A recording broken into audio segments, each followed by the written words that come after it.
Lent అంటే ఏమిటి? ఎందుకు క్రైస్తవులు దీనిని పాటిస్తున్నారు? ఇది బైబిల్లో ఉందా లేక సంఘ సంప్రదాయమా? ఈ వీడియోలో మనం లెంట్ యొక్క అసలర్థం, చరిత్ర, బైబిల్ బోధనలు మరియు మన జీవితానికి దీనివల్ల కలిగే ప్రయోజనాలు, ప్రమాదాలు అన్నింటినీ లోతుగా పరిశీలించబోతున్నాం. లెంట్ అంటే ఏమిటి?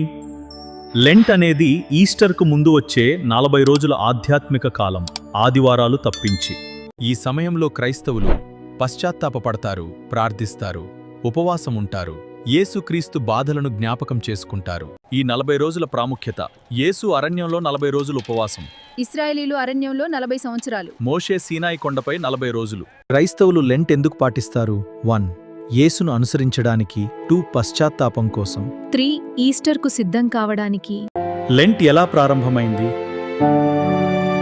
ఆదిమ సంఘం ఈస్టర్ ముందు ఉపవాసం ఉండేవారు, కానీ అది చాలా చిన్న కాలం, 1-2 రోజులు మాత్రం. 2 మరియు 3 శతాబ్దాలలో ఈస్టర్కు ముందు బాప్తిస్మం తీసుకునే వారికి సిద్ధత కాలంగా ఉపయోగించారు, పాపముల నుండి తిరిగే కాలంగా భావించారు. 4వ శతాబ్దంలో కౌన్సిల్ ఆఫ్ నికయ AD 325లో ఈస్టర్కు ముందు సిద్ధత కాలం ప్రస్తావించబడింది. తరువాత ఇది 40 రోజుల లెంట్ కాలంగా స్థిరపడింది. ముఖ్యంగా పోప్ గ్రెగరీ గస్ట్ AD 604 కాలంలో లెంట్ ఆచారాలు, ఉపవాస విధానాలు, ప్రార్థనలు సిస్టమాటిక్గా ఏర్పాటు చేయబడ్డాయి. సుమారు 6వ శతాబ్దంలో లెంట్ ప్రారంభాన్ని యాష్ వెన్స్డేగా నిర్ణయించారు. ఇది పశ్చాత్తాపానికి సూచకంగా బూడిద పెట్టే సంప్రదాయంతో ప్రారంభమవుతుంది. నుదుటిపై బూడిద రాసేటప్పుడు నరుడా, నీవు మన్నయ్యున్నావు, తిరిగి మన్నైపోదువు అని గుర్తు చేస్తారు. ఇది మనిషి యొక్క అశాశ్వతతను తెలియజేస్తుంది. మ్యూజియం ఆఫ్ ద బైబిల్ వంటి చరిత్ర ఆధారాలు ఈ ఆచారం క్రమంగా అభివృద్ధి చెందిందని చూపిస్తున్నాయి. సంప్రదాయం కంటే సత్యం ముఖ్యము. నేను చేస్తున్న దేవునికిష్టమా లేక మనుషుల ఆచారమా అని గమనించుకోవాలి. మనము బైబిల్ వాక్యం ఆధారంగా జీవించాలి. అపోస్తలులు లెంట్ గురించేమన్నారు? అపోస్తలులు లెంట్ అనే ప్రత్యేక కాలాన్ని ఆజ్ఞాపించలేదు, కానీ వారు ఉపవాసం, ప్రార్థన, పశ్చాత్తాపం గురించి చెప్పారు. లెంట్ బైబిల్లో నేరుగా ఆజ్ఞ కాదు, ఇది చర్చి సంప్రదాయం మాత్రమే. నేడు మనం లెంట్ ఎలా పాటించాలి? రోజుకు కనీసం 15-30 నిమిషాలు ప్రార్థన. ఉదయం లేచిన వెంటనే దేవునితో మాట్లాడటం. ఫోన్ చూసే ముందు దేవుని ముఖం చూడాలి.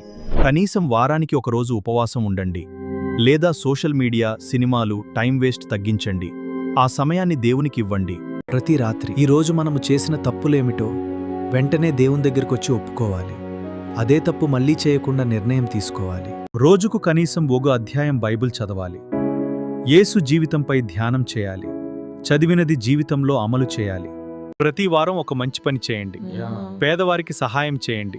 ఎవరికైనా భోజనం పెట్టండి. మీకు అపకారం చేసిన వారిని క్షమించండి. లెంట్ పాటించడం వల్ల లాభాలేమిటి? లెంట్ సమయంలో మనం ఎక్కువగా ప్రార్థన చేస్తాం, వాక్యం చదువుతాం.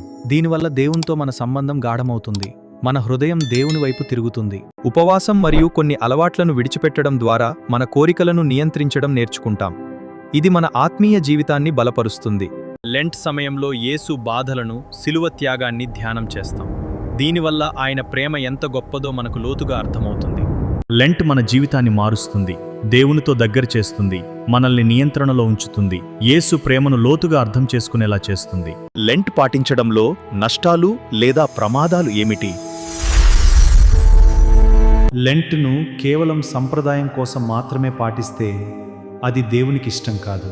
మన హృదయం మారకుండా బయటికి మాత్రమే ఉపవాసం, ప్రార్థన చేస్తే అది నిజమైన పశ్చాత్తాపం కాదు. నేను ఉపవాసం ఉన్నాను కాబట్టి నేను పవిత్రుడిని అని అనుకోవడం తప్పు. లెంట్ మనల్ని గొప్పవారిగా చేయదు, అది మనల్ని వినమ్రులుగా చేయాలి. మన ఉపవాసాన్ని ఇతరులకు చూపించడానికి చేస్తే అది దేవునికి ఇష్టం కాదు.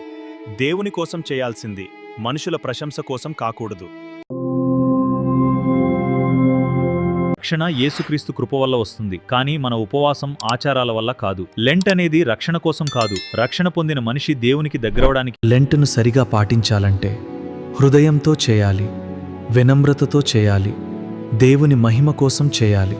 అప్పుడు మాత్రమే లెంట్ నిజమైన ఆత్మీయ అనుభవంగా మారుతుంది. ఈ వీడియో నీకు ఆశీర్వాదంగా అనిపిస్తే లైక్ చేయండి, షేర్ చేయండి మరియు మా ఛానల్ను సబ్స్క్రైబ్ చేయండి.